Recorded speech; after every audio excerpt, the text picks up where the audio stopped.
Muniguda block रे मांडियार मंडी उद्घाटित। मांडिया खाइबा निरोग रहिबा देश उन्नति रे भागीदारी हेबा एही स्लोगान सह रायगढ़ जिलार मुनिगुड़ा ब्लॉक अंतर्गत कुमुड़ाबाली ग्राम पंचायत पदमपुर ग्राम रे एपीओ मुनिगुड़ार आनुकूल्य और श्रीअन्न अभियान आत्मा रायगढ़ सौजन्य रे आज मांडियार मंडी उद्घाटित हो जाइछि।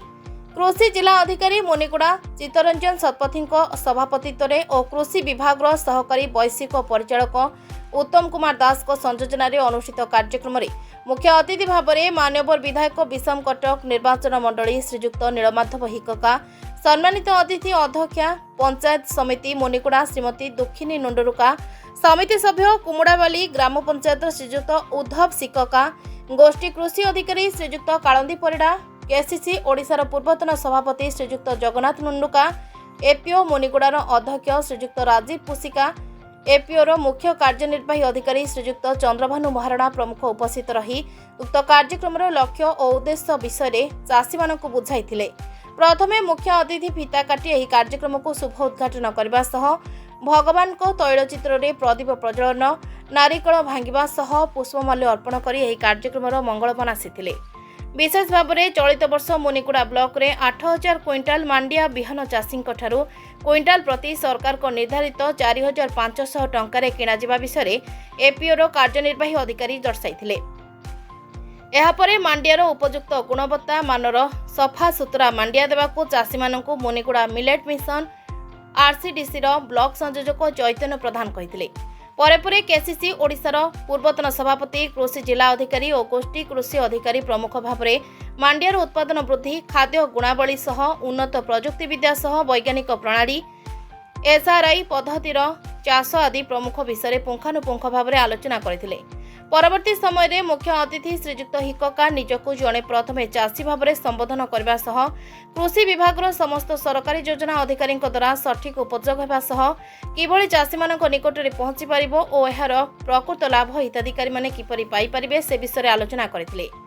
एही कार्यक्रम में अन्यमानक मध्य कृषि अधीक्षक हिमांशु भूषण महांती, प्रकाश चंद्र बेहरा, एपीओर बोर्ड सदस्य मंगलबारी किलाका, सुभाष प्रास्का, जगन्नाथ पिड़िका, सुनापुर ब्रेडका, अनंत पिड़िका, हरेकृष्ण बेहरा सह सीआरपी सदस्य रामचंद्र पिड़िका, चित्तुरु गौड़, दिवाकर प्रास्का, अनिल सिक्का, दुर्लभ टंगा, जगन्नाथ पिड़िका उपस्थित रही एही कार्यक्रम में पूर्ण सहयोग करथिले।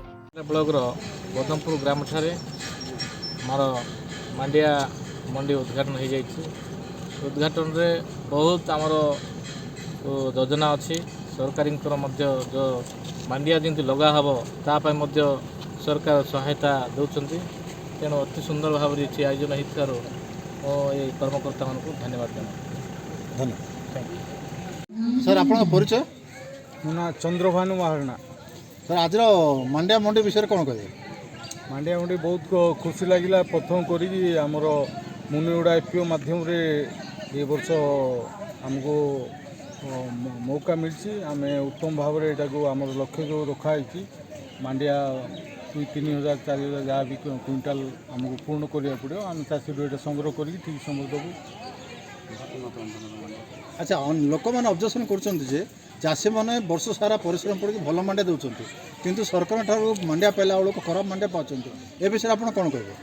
से उपरे मु विशेष किसी कहीपरि कारण से जिनस तो सरकार स्तर सेटा तेणुक मो स्तर में कहि आम चाषी मैंने उत्तम मांडिया देते ए वर्ष भी दबाक चेष्टा करेंगे आम से भल मांडिया जो इफेक्टिव क्वालिटी रही है सरकार पाए संग्रह कर पहुँचे। ए वर्ष केते मांडिया अमल होती अंचल आपरे?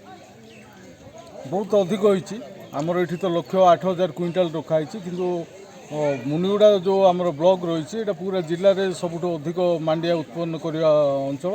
आम किसी चाषी सहित काम करूँ जो मैंने डोंगर फुंगर उपर पहाड़ उपर कर लिस्ट आम पाखे न था साधारणतः तो से देवे आम लक्ष्य पूर्ण कर आशा। धन्यवाद। सार अच्छा